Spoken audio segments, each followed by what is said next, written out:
Warhammer 40,000 Chaos Gate Demon Hunters. Is it worth a buy? Let's read the words. On Steam. Lead humanity's greatest weapon, the Grey Knights, in this fast-paced, turn-based tactical role-playing game. Root out and purge a galaxy-spanning plague in a cinematic, story-driven campaign, using the tactics and talents of your own personalised squad of demon hunters. And while you're at it, sit for hours and hours in streams of little shilly pricks who will do all the drops to get you the rest of the content that's not included in the fucking price. We'll start off with the settings, guys. A few things that you can twiddle and tweak with. The game ran okay for me. I did get slowed down at times, and I think if you're running anything under a 2080, you're probably going to have some problems with this. Looks nice though. Now I must say this before I go any further with this. I quit playing because I'm starting again, but I thought I would bring the review out anyway, just on what I've done, because I was 6 hours in and I knew I'd f***ed up because there's no manual for this game at all. There's just it's quite a deep, complex game initially, because the learning curve's like a mountain.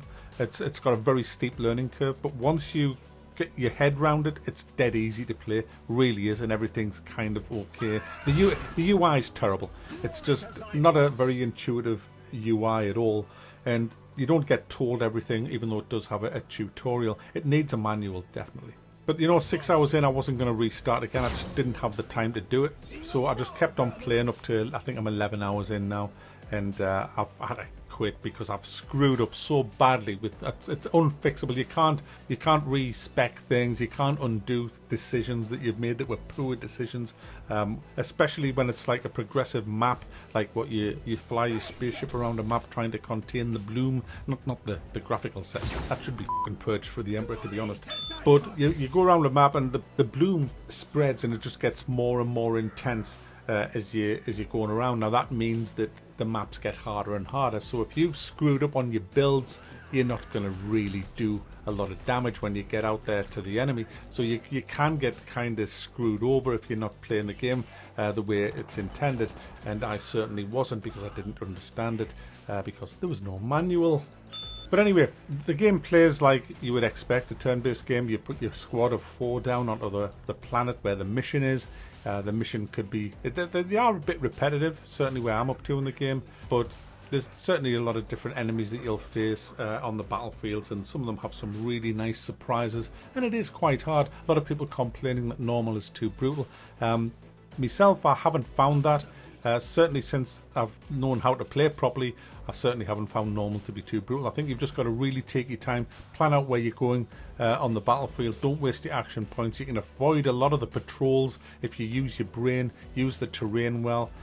You can use the terrain to kill enemies as well, which is really, really cool. Pushing pillars over, exploding ammo crates and things like that. Use all that to your advantage and you'll not really have too much trouble on normal difficulty. Certainly not in the first half of the game anyway, which is where I am. Now what I love about the actual combat in this is there's no RNG. Like none. Not even a whiff of RNG.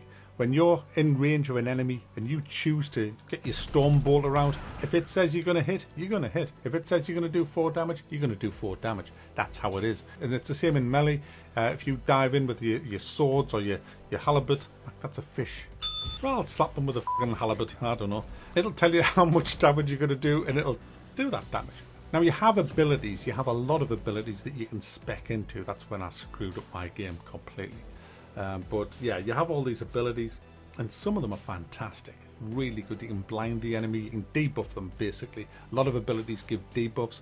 There's abilities to give you more grenades, which is really cool as well. And again, using them on the battlefield, there's no RNG. It does what it says on the tin. If you're going to fire that ability, it says you're going to blind them, you're going to blind them. And I really love that. The only RNG on the battlefield that you will face quite regularly is the warp at the top of the screen, that purple bar that's going up.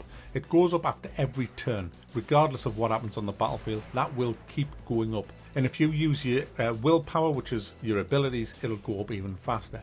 And when that gets to 100%, bad shit's going to happen to you.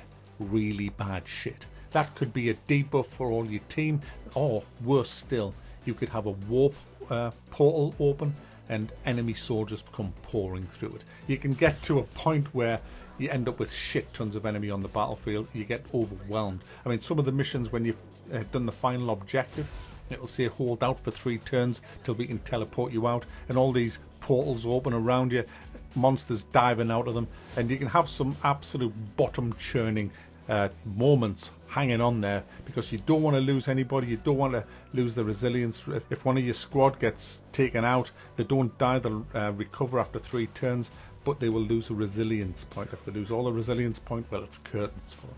And I had this situation where I blew all the bridges so they couldn't get to us, and we were just surviving on this little rock, and it was just nightmare. We nearly lost a guy. I had the other guys surrounded him so that he couldn't die. It was just great stuff. I've had some fantastic holdouts at the end of missions, but like I said, you've got to plan tactically when you're going around the map. Don't be a prick.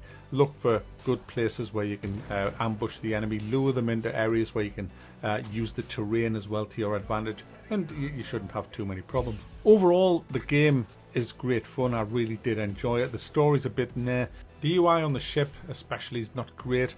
A lot of unnecessary clicking, I felt, but you know, it doesn't really detract much from the game.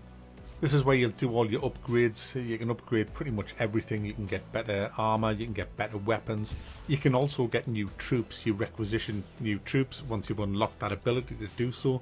And you're going to need that because your roster will start looking more like a fucking hospital ward than an actual roster of badass marines, or whatever you call them. This is one of my gripes with the game. If an enemy so much as go boo to you and you take a little bit of damage, out for 25 days. Oh, I ran through a little bit of fire in my full kitted out Terminator armour. So you suffered some burn damage, did you? Out for 45 days. Or something like that. It's just, you'll kind of take a little bit of damage in the game and think, that wasn't too bad. And then after the mission, you'll get back, look in your barracks, and it'll be like, yeah, your whole team's f***ed for the next 30 days. You can drop some talents into this to reduce it, but it's still a lot of days having so many troops out of action. Now, days do pass quick in this game, but that can still mean a couple of missions. And so that means they're not earning XP, so they're not leveling up, which means they're not getting new abilities, which means they're not becoming as powerful as they should, because you're having to bring in fresh troops, green troops, who've got nothing, and they've got to start their leveling up from scratch. And so you end up in a situation where you're not having a really badass squad, you know, if you've screwed up. But the enemy, they're still getting tougher and tougher, but your squad's in hospital, sucking up to Nursey. Nursey, me leg hurts. Mac, you were doing that with your arm, so shut up. It's also the place where you can customise your Marines with all the cosmetics. If you've watched 6,000 streams and got all the drops, or pre-ordered, or bought the DLC, because all this content was made for the game, for their advertising purposes, forcing you to watch some absolute horrid streamer that's we're gonna do some drops, man, for Chaos Games. Daemon Harness today, man. Stay subscribed, man. Just click on the like button, man. F*** off. F*** off.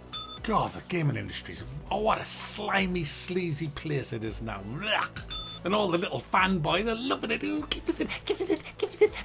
Hey man, what time does Captain Crunchface stream today, man? Because I want to be there to go and get all the drops so I can put the new skin on my gunmetal so I look cool, man.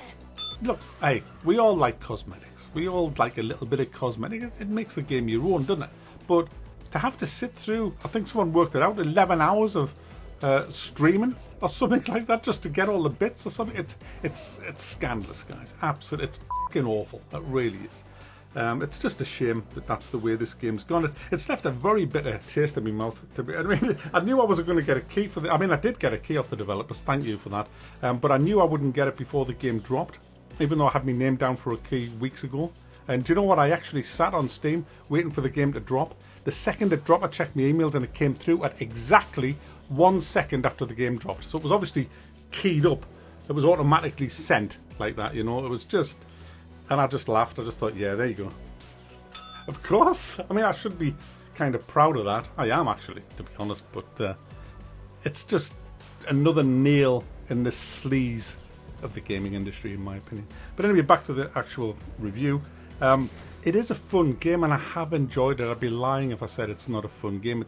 I'm going to thumb it up as well. It's worth buying because The abilities alone are great, the weapons is good, the sound of them's good, the map's good, the destructible environments is good. It's not hard to play once you've actually wasted about 6 hours learning how to play it badly. Once you've done that, you'll kind of think, yeah, okay, now I get it. And then on your second run, you'll really enjoy the game. That's where I'm at now, about to start my second run. It's not as good as Desperados 3, and it's not as good as Gears Tactics in my opinion, but it is a pretty decent turn-based game, but it's not going to blow your mind.